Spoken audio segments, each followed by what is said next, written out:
जहां महकमा मौसमियात ने बारिश का रेड अलर्ट जारी किया, जबकि महाराष्ट्र के रत्नागिरी और रायगढ़ जिले में ऑरेंज अलर्ट जारी किया गया है।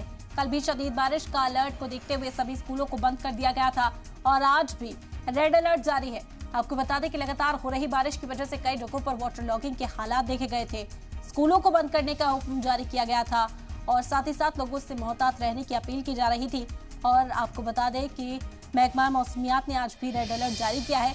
महाराष्ट्र के रत्नागिरी और रायगढ़ के लिए ऑरेंज अलर्ट जारी किया गया है। रायगढ़ में हादसात भी देखने को मिले थे। लैंडस्लाइड की वजह से कई घर यहाँ चपेट में आए थे। ऐसे में लोगों को शिफ्ट करने का काम यहाँ से किया गया था और फिलहाल जो खतरा है वो ऐसे ही बना हुआ नजर आ रहा है। ऑरेंज अलर्ट जारी किया गया रायगढ़ और के लिए और साथ ही साथ रत्नागिरी जिले के लिए भी ऑरेंज अलर्ट जारी किया गया है।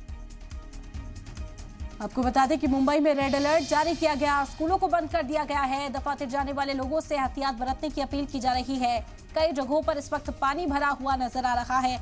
मुंबई में लोकल ट्रेन्स की रफ्तार भी थमती हुई नजर आ रही है क्योंकि कई प्लेटफॉर्म्स इस वक्त पानी में डूबे हुए हैं। जगह जगह पानी भरने की वजह से आमदोरफ्त मुतासिर है। स्कूलों को बंद किया गया, कल ही स्कूलों को बंद कर दिया गया था तेज बारिश के सबब और आज भी इसी तरह का फरमान जारी किया गया है कि बहुत जरूरी हो तभी अपने घरों से बाहर निकले।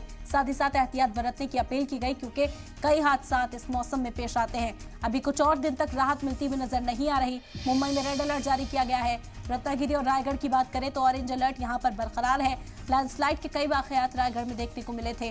कई लोगों की मौत की खबर सामने आई थी और रेस्क्यू ऑपरेशन वहां पर अंजाम दिया जा रहा है। लोगों को महफूज मकामात पर शिफ्ट करने की कोशिश जो है वो भी जारी है। इस बीच मौसम कोई राहत देता हुआ नजर नहीं आ रहा। महकमा मौसमियात की ओर से अलर्ट जारी किया गया।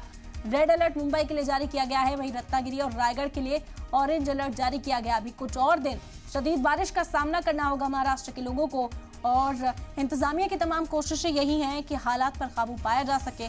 पहले से ही इंतजामात दुरुस्त कर लिए जाएं, लेकिन शदीद बारिश के आगे बेबस नजर आता है इंतजामिया, लाचार नजर आता है पूरा सिस्टम। लोकल ट्रेन्स की जो रफ्तार है मुंबई में वो भी थमती हुई कहीं ना कहीं नजर आ रही है।